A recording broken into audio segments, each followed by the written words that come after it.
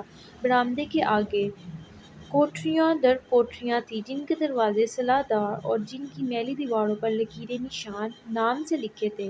کچھ قیدی سو رہے تھے، کچھ جاگ رہے تھے۔ یہاں زندگی 2 انتہائیوں کے درمیان لٹکتی تھی، سیاہ دھاری سفید دھاری سے مکمل الگ ہو چکی۔ تو فجر کی تیسری اذان گونجنے لگی۔ ہواؤں نے مؤذن کی آواز کو اپنے پروں پر اٹھایا اور صحن میں پھیلا دیا، اللہ سب سے بڑا ہے، اللہ سب سے بڑا ہے۔ ایسے میں برآمدے میں 2 پہرے دار ٹہلتے ٹہلتے ایک ستون کے ساتھ آ کھڑے ہوئے تھے۔ ایک نے بیڑی سلگائی اور دوسرے کو پیشکش کی، جسے دوسرے نے مسترد کر کے پھر سے اس حوالیاتی قیدی کوٹھری کو دیکھا جس کے سامنے وہ کھڑے تھے۔ پہلے سپاہی عبدالشکور نے بھی گردن موڑی، پھر استذائی مسکرا کر سر جھٹکا۔ محمد دین، بار بار اس بد مزاج آدمی کو نہ دیکھا کر، اس کا دماغ پہلے ہی خراب رہتا ہے، تیرے ہمدردی سے وہ اور شیر ہو جائے گا۔ لبوں سے دھواں چھوڑتے اس نے تنبیہ کی، میں گواہی دیتا ہوں اللہ کے سوا کوئی ایسا نہیں جس کی عبادت کرنی چاہیے۔ مؤذن کی صدا برابر آ رہی تھی۔ محمد دین تعصب سے اسی کوٹھری کو دیکھتا رہا جس میں سفید لباس میں ملبوس قیدی نماز کا کپڑا بچھاتا نظر آ رہا تھا۔ کیوں یوں نماز پڑھنے سے اللہ معاف کر دیتا ہے؟ محمد دین نے مایوس آواز میں پوچھا۔ قیدی اب آستینیں کلائیوں تک برابر کر رہا تھا جو اس نے وضو کے لیے اوپر چڑھائی تھیں، اس کی پشت ان دونوں کی جانب تھی۔ قتل کبھی معاف نہیں ہوتا، اور اس کی طرح اپنی بیوی اور سگے بھائی کو قتل کر دے، وہ تو کبھی معاف نہیں ہوگا۔ بیڑی کا بڑا سانس اندر کھینچتے عبدالشکور نے فتویٰ دیا، میں گواہی دیتا ہوں کہ محمد صلی اللہ علیہ وآلہ وسلم اللہ کے رسول ہیں، میں گواہی دیتا ہوں محمد صلی اللہ علیہ وآلہ وسلم اللہ کے رسول ہیں، مگر اس کی بیوی اور اس کے بھائی کے تعلقات تھے، اس نے غیرت میں قتل کیا تھا، یہی سننے میں آیا ہے، تبھی تو 4 سال سے جیل میں ہے۔ محمد دین ستون سے ٹیگ لگائے ترہم سے اسے دیکھ رہا تھا۔ نماز کی طرف آؤ، نماز کی طرف آؤ۔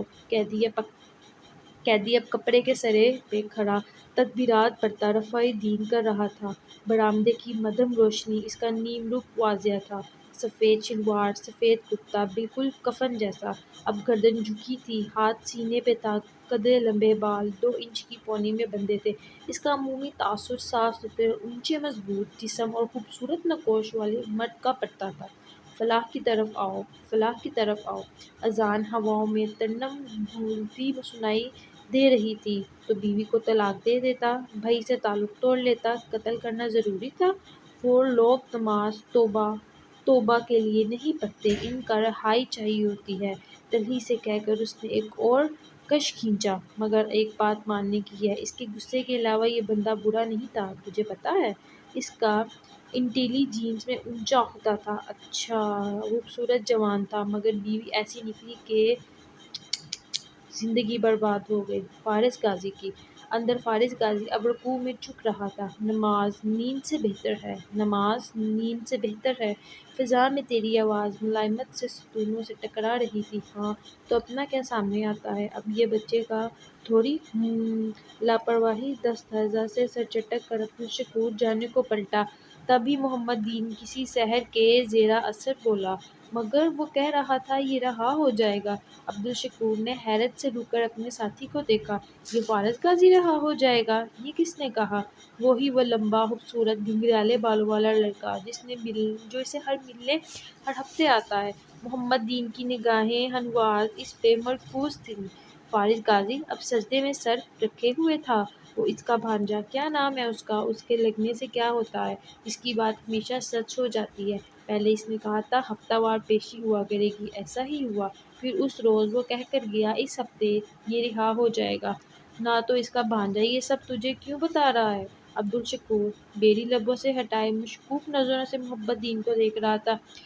ابے مجھے کہاں اس کو بتا رہا تھا، میں نے تو یوں ہی سن لیا۔ اللہ سب سے بڑا ہے، اللہ سب سے بڑا ہے۔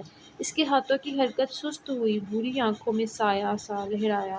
وہ ایک دم چہرہ موڑ کر صداقت کی طرف متوجہ ہو گئی جو لوازمات میز پر رکھ رہا تھا اور زمر سے نظریں بھی نہیں ملا پا رہا تھا۔ بڑے ابا ابھی اخبار کو ہی دیکھ رہے تھے۔ صداقت اندر چلا گیا۔ انہوں نے کہا کیا تمہیں یہ یاد ہے کہ تم کیا کیا بھولنے لگی ہو؟ 4 سال سے اس کے گھر جانا بھول گئی ہو، 1.5 سال سے اس کی شکل دیکھنا بھول گئی ہو۔ زمر نے میز کے وسط میں رکھے گلدان کو دیکھتے ہوئے کپ لبوں سے لگایا۔ بھولی کچھ نہیں، اس کا چہرہ سپاٹ تھا۔ وہ تمہاری کوئی سالگرہ نہیں بھولتا، میں اسے کال کر لوں گی۔ کال کرنا پرواہ کرنے کے مترادف نہیں ہوتا۔ زمر نے سنجیدگی سے بڑے ابو کا چہرہ دیکھا جو اب اسے ہی دیکھ رہا تھا۔ وہ میرا بھتیجا ہے، میں اس کی پرواہ کیوں نہیں کروں گی؟ تو پھر اس سے ناراضگی ختم کیوں نہیں کرتی ہو؟ میں اس سے ناراض نہیں ہوں۔ شادی میرے لیے کیا ہے آپ جانتے ہیں، اور کوئی بھی چیز اس حقیقت کو بدل نہیں سکتی، تو پھر اس سے ملتی کیوں نہیں ہو؟ ٹھیک ہے آپ ہمارا ناشتہ خراب کرنا چاہتے ہیں تو ایسے ہی صحیح۔ پیالی فرش پہ رکھ کر وہ مکمل طور پر ان کی طرف متوجہ ہو گئی۔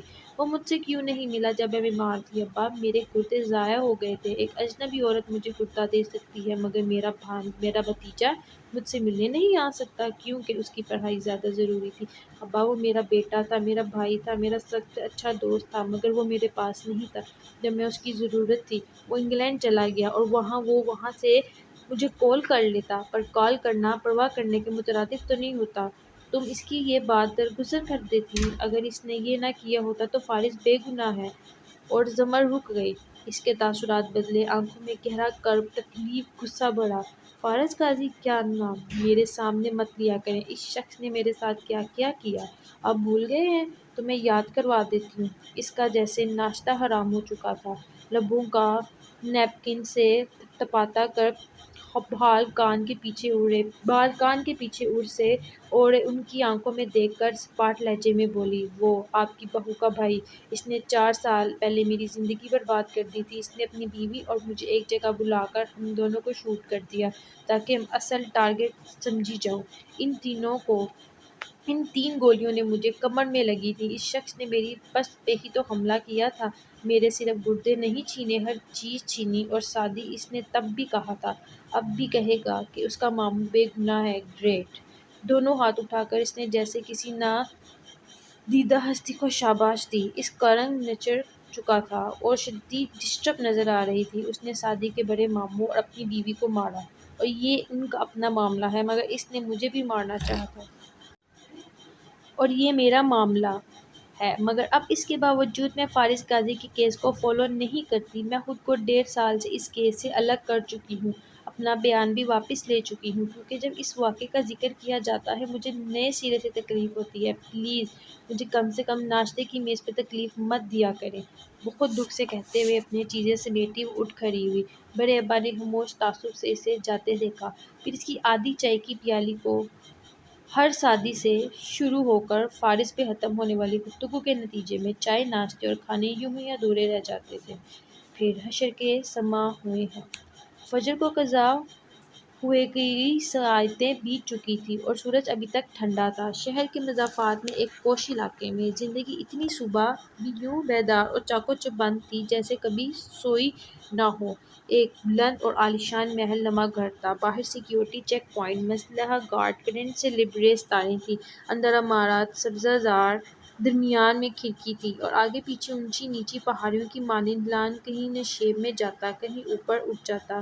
لان میں باوری ملازم چوکسی سے کام بٹا رہے تھے، کسی بڑے یونٹ سے پہلے ہونے والی پلاننگ۔ ایک سنہرے باب کٹ والی لڑکی جو دوحیار رنگت اور دلکش نقوش کی مالک تھی، ہاتھ سے مختلف جگہوں پر اشارہ کرتی یونٹ آرگنائزر کو ہدایت دے رہی تھی۔ جیسے آرگنائزر مستعدی سے سر ہلاتا، ڈائری پہ نوٹ کرتا جا رہا تھا۔ دور سے ایک فلیپینو ملازمہ جو خوش شکل اور بااعتماد تھی اور سفید بلاؤز، اسکرٹ اور ٹائٹس میں ملبوس تھی، چلتی ہوئی آئی، اس لڑکی کے سامنے مسکرا کر سر کوہم دے کر پوچھا، "کیا آپ کو کسی چیز کی ضرورت ہے مس شہرین؟" شہرین آرگنائزر کو بتا رہی تھی کہ اسے پھول کیسے اور کدھر چاہئیں۔ اس نے رک کر بیزار نظر اس پہ ڈالی۔ "صرف اتنا فیونا کہ تم ہر 2 منٹ بعد آ کر مجھ سے یہ سوال پوچھو؟" اور ناک سکوڑ کر مڑ گئی۔ فیونا کی مسکراہٹ پھر بھی برقرار رہی۔ سر کو خم دے کر وہ وہاں سے چلی گئی۔ یقیناً وہ عملے کی سپروائزر تھی۔ تبھی بہت تمکنت سے تھوڑی دور ایجنسی کی طرف سے آئی فاضل میٹس کے ساتھ جا کھڑی ہوئی۔ "سب ٹھیک جا رہا ہے؟" اس نے تحکم سے جائزہ لیا۔ "پرفیکٹ۔ ویسے ابھی پارٹی میں 1 ہفتہ ہے، ہم کچھ جلدی تیاری نہیں کر رہے؟ انوں یہاں اوہوں، یہاں ہر کوئی وقت سے پہلے کام کرنے کا عادی ہے، اور یہ ہاشم کا روار کی بیٹی کی سالگرہ ہے، کوئی عام بات نہیں"۔ فیونا قدرے فخر سے جتلایا۔ ملازم نے مڑ کر بااختیار شہرین کی سمت دیکھا۔ "یہ ہاشم کاوہ کی بیوی ہے نا؟ انہی کی بیٹی کی سالگرہ ہے؟ ہاں، مگر ان کی علیحدگی ہو چکی ہے، یہ یہاں نہیں رہتی، پارٹی کے لیے آئی ہیں"۔ "اور ادھر کون رہتا ہے؟" ملازمہ کو دلچسپی ہوئی تو اس کی طرف اشارہ کرتے ہوئے جہاں لان ڈلوان میں جا کر ختم ہوتا ہے پوچھا۔ "وہاں ایک چھوٹی سی عام سی عمارت تھی، جیسے ٹیکسی ہو"۔ "وہاں تو فارغ گاسی کا پوشن تھا"۔ فیونا نے بڑا سامنا منہ بنایا۔ "وہ کون ہے؟" "ہاشم صاحب کی پھپھو کا بیٹا ہے، مگر وہ گھر منتقل ہوتا ہے کیونکہ فارغ جیل میں ہے"۔ پھر دھیمی آواز کی، "اس نے اپنے سوتیلے بھائی مطلب اپنے باپ کی پہلی بیوی کے بیٹے کو قتل کر دیا تھا، اور اپنی بیوی کو بھی"۔ "اوہ"۔ ملازمہ کی آنکھیں حیرت و تعجب سے پھیلیں۔ "تو اس کے مقتول بھائی کا خاندان یہاں نہیں رہتا؟" "بتایا تو ہے، وہ ان کے باپ کا بیٹا تھا"۔ "ہاشم صاحب اس کی ماں کی طرف سے کزن ہوئے، تو اس سوتیلے رشتہ داروں کا یہاں سے کیا تعلق؟" گفتگو کا لطف ختم ہوا تو وہ منہ بنا کر اندر مڑ گئی۔ گھر کے اندر داخل ہوتے ہی اس کی کروپر بھری چال میں عاجزی آ گئی۔ اس نے لانگ روم پار کیا جس میں سیڑھیاں اوپر کو دکھائی دیتی تھیں اور گھر کی 4 منزلیں ختم ہونے کے بعد چھت آتی، تو یوں لانگ روم بہت عالیشان تاثر ڈالتا۔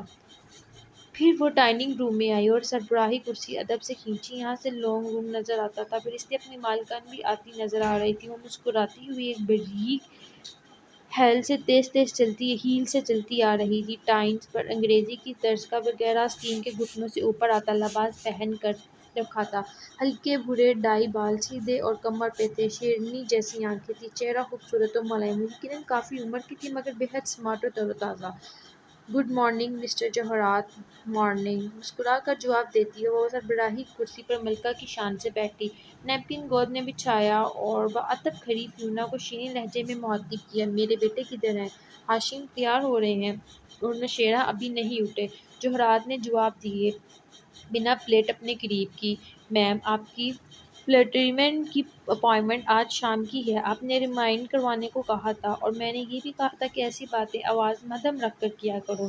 اسی شیریں مسکراہٹ سے اس نے فیونا کو دیکھ کر کہا، "اپنا میک اپ کم کرو، مجھے اسٹاف کی بے نظمی بالکل پسند نہیں ہے"۔ "Sorry ma'am". فیونا کی مسکراہٹ عروج ہوئی۔ اس نے جلدی سے رومال سے لپ اسٹک رگڑی اور جوہرات اب ناشتے پلیٹ میں نکال رہی تھی۔ سیڑھیوں کے اوپر پہلے کمرے کا دروازہ بند تھا۔ اندر ایئی کی ہنکی اور مردانہ پرفیوم کی مہک نے فضا کو معطر کر رکھا تھا۔ وہ وہ ڈریسنگ ٹیبل کے شیشے کے سامنے کھڑا نائی کی اپنی ٹائی باندھ رہا تھا، کوٹ قریب ہی ٹنگا تھا، بال ماتھے کے پیچھے کو سیٹ کیے ہوئے، ذہن و کوش شاندار شخصیت اور پرکشش سے آنکھیں بالکل جوہرات کے جیسے۔ رفتن ٹائی درمیان میں چھوڑ کر اس نے وقت دیکھا اور موبائل اٹھا کر چند بٹن دبائے، پھر ایک کال میں لائے۔ باجوہ صاحب، ابھی آپ کو ایک ای میل بھیجی ہے، اس کو دیکھنے کے بعد آپ مجھ سے یقیناً بات کرنا چاہیں گے۔ اگلے کی بات سنے بغیر مسکرا کر فون بند کر دیا اور رکھ دیا۔ ٹائی کی ناٹ باندھ چکا تو فون بجا اور پھر بجتا گیا۔ 6-7 کالز آئیں مگر اس نے نہیں اٹھایا۔ ذرا خاموشی ہوئی تو اس نے ایک اور نمبر ملایا۔ اذان اب دھیمی پڑ رہی تھی۔ چھوڑ یار، یہ نہیں رہا ہونے والا، اس نے تلخی سے کہہ کر بیڑی پھینکی اور پھر سلگتے سمندے انگارے کو دیکھنے لگا۔ اللہ کے سوا کوئی ایسی نہیں جس کی عبادت کرنی چاہیے۔ آواز دم توڑ گئی، فضا میں سکوت چھا گیا۔ پھر بلبل نے صدا لگائی، درختوں نے پتے جھکائے اور ساری مخلوق اپنی عبادت میں مشغول ہو گئی۔ قیدی سلام پھیر کر اٹھا، جائے نماز کا کونا موڑا، کف کلائی پہ موڑے اور چلتا ہوا سلاخوں تک آیا۔ اس کا چہرہ ٹیوب لائٹ کی روشنی میں واضح ہوا، اس کی آنکھیں سنہری تھیں۔ انسپکٹر کرٹ تھکی نظروں سے ان دونوں کو دیکھتے، ان کی انگلی نے اپنی طرف آنے کا اشارہ کیا۔ محمد دین میں کان کی انداز میں قریب آیا۔ عبدالشکور اتنا متاثر نہ تھا مگر اس نے بھی پیروی کی۔ اپنے کان صاف کر کے دھیان سے سنو۔ وہ تیز نگاہوں سے دونوں کو باری باری دیکھتے ہوئے بولا، پہلی بات وہ میرا سگا نہیں، سوتیلا بھائی تھا۔ دوسری بات میرے بھانجے کا نام سعدی یوسف ہے۔ اور آخری بات، اگر آئندہ تم نے مجھے میری ملاقات کے اوقات میں اپنے قریب پھٹکنے نظر آئے تو اگلے دن یہاں پہرا ویل چیئر پہ دو گے، سمجھ میں آیا؟ تجھے تو میں اب بھی عبدالشکور غصے سے آ کر بھرا مگر محمد دین نے اس کے سینے پر ہاتھ رکھ کر پیچھے دھکیلتے، چھوڑو جانے دو کہہ کر اسے روکا اور واپس لے گیا۔ کیا؟ ہاں ابھی کیا؟ سلاحیں تھامے فارس نے بنچے جبریلے اور گزیلی آنکھوں سے پکارا۔ محمد دین بمشکل سمجھا بجھا کر اسے دور کرنے میں کامیاب ہو گیا تھا۔ فارس نے سر جھٹکا اور واپس ہو لیا۔ صبح کی سفیدی آہستہ آہستہ پھیل رہی تھی۔ میں زخم ہوں پھر بھی دکھائی نہ دوں۔ ٹھیک اسی وقت اسلام آباد کے دوسرے حصوں پر بھی فجر ایسے ہی طلوع ہو رہی تھی۔ اس پر مڈل کلاس کالونی میں ایک گھر کی کھڑکیاں نیلے اندھیرے میں روشن تھیں۔ چھوٹے سے لان اس کے سامنے لان کی کھڑکی نظر آتی مگر گھر کی بگلی گلی سے اندر جاؤ تو پہلے کچن کا بند دروازہ آتا، پھر ایک بیڈ روم کی کھڑکی جس سے چہرہ لگا کر دیکھو تو اندر لیمپ جل رہا تھا اور کارپیٹ پہ ایک لڑکی نماز پڑھ کر سلام پھیر رہی تھی۔ بیڈ کی سائیڈ ٹیبل کے جلتے لیمپ کے ساتھ موبائل، پانی، چند دوائیاں رکھی تھیں، ایسی دوائیاں جو گردے کے وہ مریض استعمال کرتے ہیں جس کو ڈونر گردہ کسی دوسرے کا لگا ہو۔ وہ نماز ختم کر کے بنا دعا مانگے اٹھی، چائے نماز اسی میز کے خانے میں رکھ دی، دوپٹہ اتار کر بال آزاد کیے، پھر پلٹ کر اسٹڈی ٹیبل تک آئی تو اس کا چہرہ سامنے آیا۔ وہ صاف مگر قدرے زرد رنگت کی، دراز قد، دبلی پتلی سی تھی، نقوش متناسق آنکھیں بادامی رنگ کی، گہری بھوری پلکیں مڑی ہوئی اور ناک میں ہیرے کی ننھی سی لونگ بالکل مونگ کے دانے جتنی۔ وہ بہت خوبصورت نہیں تھے مگر اس کے بال خوبصورت تھے، گہرے بھورے، سر سے کان تک سیدھے اور پھر موٹے موٹے کرلز کی صورت گنگریالے ہو جاتے۔ وہ اسٹیپس میں تھے، سامنے سے ٹھوڑی تک، پھر کندھوں تک اور پیچھے کمر تک آتے تھے۔ اس نے الماری کھول کر ایک فائل نکالی اور بے دھیانی میں ایک ڈبے کو لڑکا دیا جس سے اخبار کے چند تراشے پھسل کر باہر گرے مگر چونکا اس نے دیکھا نہیں تھا۔ سوا اسٹڈی ٹیبل پر آ بیٹھی اور فائل کھول لی۔ اخبار کے تراشے اس کے قدموں میں گر رہے تھے۔ کمرے میں نیم اندھیرا تھا، وہ ٹھیک سے پڑھے نہ جاتے تھے مگر پھر کھڑکی کے باہر صبح پھیلتی گئی، روشنی اندر بھرتی گئی اور ان کی تری واضح ہوئی۔ ان تراشوں کی سرائیاں کہہ رہی تھیں، اسسٹنٹ ڈائریکٹر نیب وارث غازی پر اضطراری طور پر کمرے میں مردہ پائے گئے۔ پولیس نے موت کو خودکشی، عزیز و قریب کے قتل قرار دے دیا۔ کمرے سے لیپ ٹاپ اور اہم ڈاکیومنٹس بھی غائب۔ اسلام آباد کے پوش علاقے میں نامعلوم افراد کی فائرنگ سے ایک خاتون جاں بحق، ایک زخمی جاں بحق خاتون کچھ روز قبل مبینہ طور پر خودکشی کرنے والے نیب ڈائریکٹر کے بھائی کی اہلیہ تھی۔ زخمی خاتون کے دونوں گردے فائرنگ کے نتیجے میں ضائع ہو چکے ہیں، نیز ان کا تعلق نیب ڈائریکٹر کے قاتل کا معمہ حل۔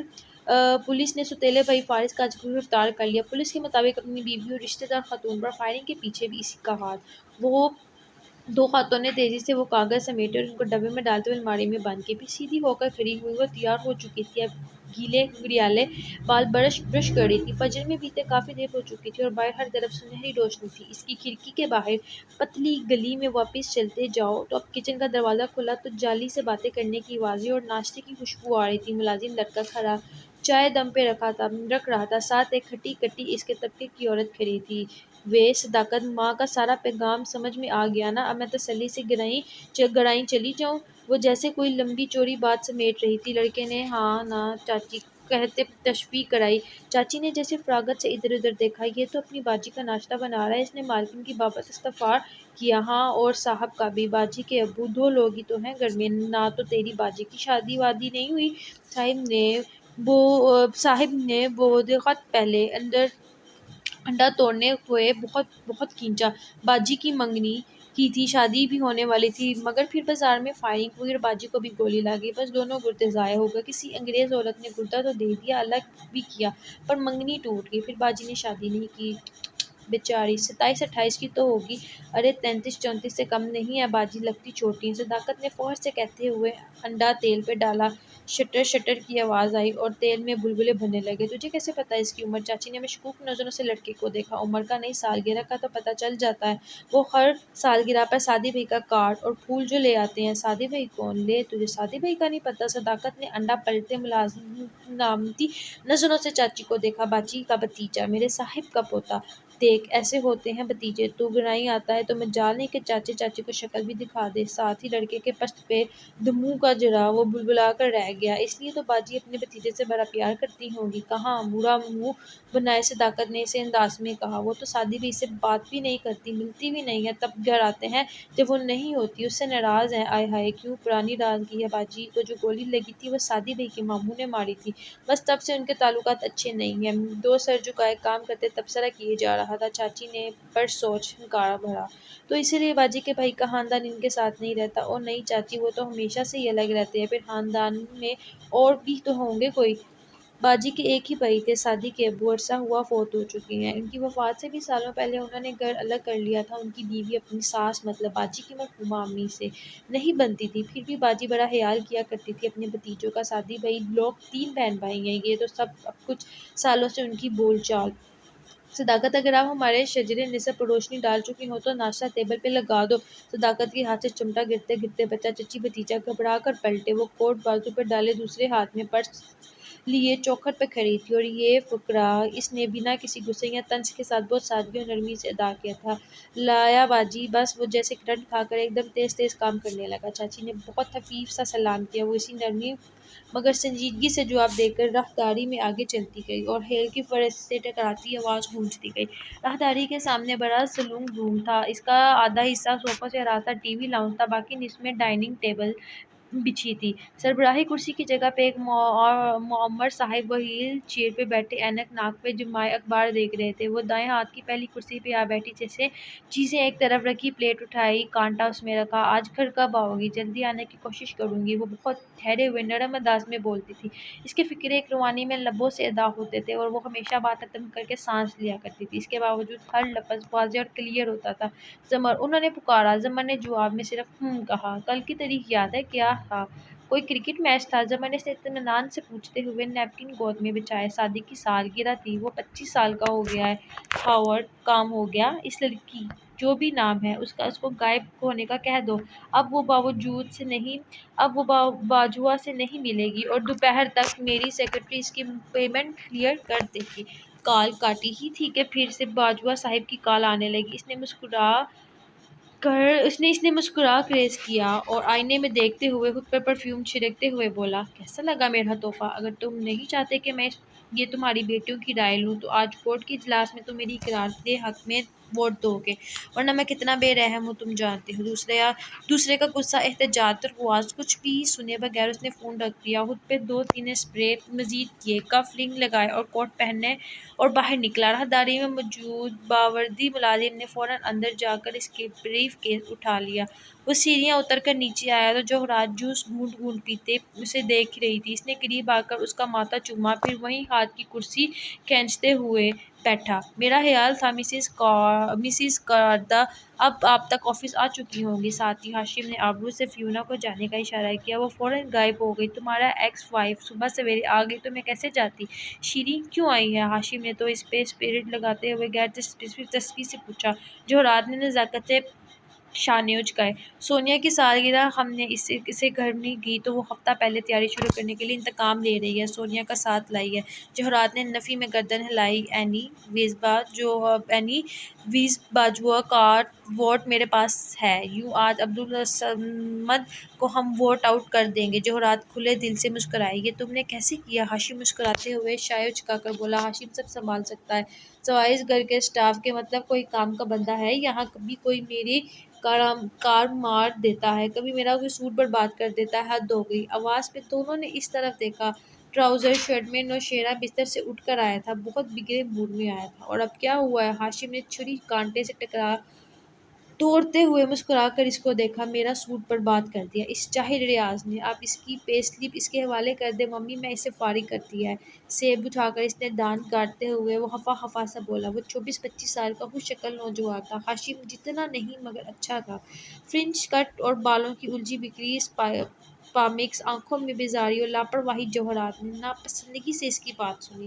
تم کب بڑے ہو گئے؟ جب ہاشم تمہاری عمر کا تھا وہ اتنا چھوٹا ہرگز نہیں تھا۔ ہاشم نے ماں کے ہاتھ پہ ہاتھ رکھا اور نرمی سے ٹوکا۔ میں سمجھا دوں گا نا۔ پھر نوشیرہ کی طرف متوجہ ہوا، آج تمہیں آفس نظر آنا چاہیے۔ آؤں گا بھائی، مگر اپنے وقت پہ، اس نے اب مسکرا کر بے نیازی سے کہا۔ ہاشم نے بے مشکل مسکراہٹ روکی اور انہیں شہروں پر بہت کم غصہ آتا تھا۔ صبح ہو چکی ہے شیرو، اب تم بالکل نہیں سو گے اور تیار ہو کر آفس آؤ گے۔ اوکے، وہ لاپرواہی سے کہہ کر سیب کھانے لگا۔ ہاشم کا فون پھر سے بجنے لگا۔ اس نے جوس کا گھونٹ بھرا اور موبائل کان سے لگایا۔ ہاشم کا دار نسوانی آواز میں استفسار کیا، آگے بولو۔ اس کا لہجہ بے لچک اور سپاٹ ہو گیا۔ میں کامران حیات کے آفس سے بات کر رہی ہوں، پلیز لائن پہ رہیے گا، کامران صاحب بات کریں گے۔ اپنے باس کو بولو میں سیکرٹری سے بات نہیں کرتا، اسے مجھے کام ہے تو خود کال کرے۔ بے نیازی سے کہہ کر موبائل بند کر دیا۔ جوہرات اور نوشیرہ نے اپنی حویگی بلا کر مسکراتی مگر فخر کی نگاہوں کا تبادلہ کیا۔ ہاشم کا موبائل پھر سے بار بار بجنے لگا تو شیرو کو کہنا پڑا، اٹھا لے بھائی بیچارے کی کال، شام کو اٹھاؤں گا، اسے پورا دن ہنوار ہونے دو۔ کام کو تو ہاشم کا یاد آ جاتا ہے۔ وہ ناشتہ ختم کر کے اب اٹھ رہا تھا۔ جوہرات نے گردن اٹھا کر اسے دیکھا۔ کورٹ جا رہے ہو؟ پہلے آفس پھر کورٹ؟ جنرل نوید کے بیٹے والا مسئلہ وقت پہ نہ گیا تو زمر اسٹیٹمنٹ سے انکار ہی نہ کر دے۔ اس مغرور عورت کا کوئی بھروسہ نہیں۔ زمر کو میرا سلام کہہ دینا، جوہرات نے دلچسپی سے کہا۔ شیور ہاتھ صاف کر کے اس نے موبائل اٹھایا ہی تھا پھر وہ اسے بچا۔ ہاشم نے ہاں ہاور بولو کہہ کر عجلت میں کال ریسکیو کی تھی، مگر دوسری طرف جو کہا جا رہا تھا کہ اسے سن کر وہ بالکل رک گیا۔ آنکھیں سیکرٹری اور آہستہ آہستہ واپس بیٹھ گئی۔ اچھا خیر، پچھلے 2 مہینے میں وہ کس کس سے ملا ہے؟ وہ اپنے وکیل کے علاوہ مجھے ایک ملاقات کی تفصیل دو، تمہارے پاس 10 منٹ ہے، سرد لہجے میں کہہ کر اس نے فون بند کیا۔ تو 2 دنوں اس کا چہرہ دیکھ رہے تھے۔ اس نے صرف ایک لفظ کہا، فارس۔ جوہرات کے ہاتھ سے سیب کی خواش پھسلی، آنکھوں میں الجھن بھری۔ فارس کا کیا ذکر؟ اس کا کیس آج کا، اس کا فیصلہ موقع ہے؟ وہ ڈسٹرب لگ رہا تھا۔ جوہرات نے سانس لینا بھول گئی۔ اوہ، تمہیں کب پتہ چل رہا ہے؟ ہاشم کی آنکھوں میں حویگی بڑھی۔ میں عارضی کے مقدمات میں پھنسا تھا، اس طرف دھیان نہیں گیا۔ مجھے عجیب لگ رہا ہے کہ اس کا فیصلہ اچانک سے آنے والا ہے۔ ڈائننگ ہال میں خاموشی چھا گئی۔ جوہرات کی مسکراہٹ اب غائب تھی، وہ بالکل یکٹک ہاشم کو دیکھ رہی تھی۔ ڈونٹ وری، وہ رہا نہیں ہوگا، ہاشم کو کہنا پڑا، اسے رہا ہونا بھی نہیں چاہیے۔ تم اس بات کو یقینی بناؤ کہ ہاشم بے حد مضطرب لگ رہی تھی۔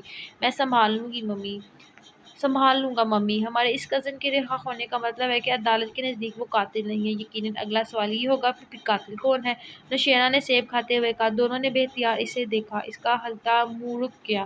یوں ہی کہہ رہا تھا، اس نے کندھے اچکائے۔ یہ بات میں دوبارہ تمہارے منہ سے نہ سنوں شیرو۔ جوہرات نے بامشکل غصہ ضبط کیا، پھر ہاشم کو دیکھا جیسے خود ہی وہی سوال پوچھ رہی ہو۔ اس کی شیرنی جیسی آنکھوں میں تپش تھی۔ ہاشم نے ذرا سے کندھے اچکائے۔ فیصلہ اس کے خلاف ہی آئے گا، ڈونٹ وری۔ وہ باہر نہیں آئے گا اور ابھی آ جائے تو کوئی فرق نہیں پڑتا۔ تبھی تو اس کا فون پھر بجا۔ اس نے فوراً کال وصول کی۔ ہاں ہاور ہوں۔ اچھا، سنجیدہ سپاٹ تاثرات کے ساتھ وہ سنتا رہا، پھر فون رکھ دیا۔ شادی یوسف؟ اس نے ہولے سے کہا۔ شادی ہے اصل مسئلہ۔ نوشیرہ کا چہرہ ہو گیا جیسے اس نے زہریلا سیب نکال لیا ہو۔ آپ کو نیکسٹ ویڈیو میں پڑھ کے سناؤں گی۔ امید ہے آپ کو ویڈیو پسند آئی ہوگی۔ پسند آئی ہو تو لائک کریں، سبسکرائب کریں اینڈ شیئر کریں۔ Don't forget to click the bell icon.